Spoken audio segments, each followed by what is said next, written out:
Цените на прехранбените производи во Македонија се повторно во фокусот на јавноста, додека граѓаните стравуваат од нови поскапувања во малопродажбата. Сигурно ќе растат. Не баш како што треба.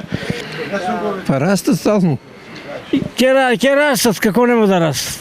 Ќе растат. Цените се качуваат, а платите се мали, не знам како ќе се живи. Сигурно по некои производи ќе растат и да. Исто. Секако ќе растат.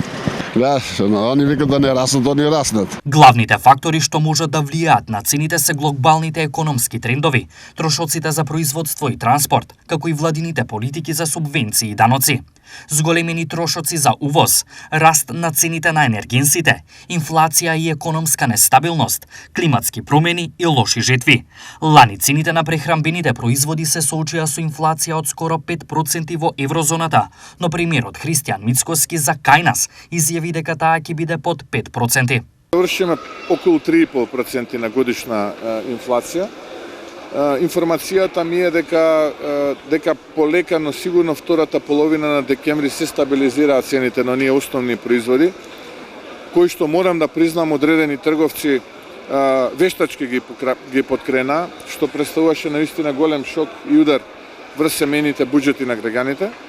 Внимателно преку Државниот пазарен инспекторат ја следиме состојбата и ќе интервенираме доколку тоа е потребно. Тоа може да се интервенира веднаш со ограничување на цените. Но сакаме да не го примениме тој инструмент и затоа на дневна основа повеќе енергија вложуваме за да ја следиме состојбата во трговските маркети. Иако цените на прехранбените производи во малопродажбата се соочуваат со нагорен притисок, експертите сметаат дека нивната динамика ќе зависи од економските политики. Ова подразбира и контрола, доследно спроведување на законот за нефер трговски практики, носење на владини мерки од типот на потрошувачки кошнички, замрзнување на цените на производите и слично.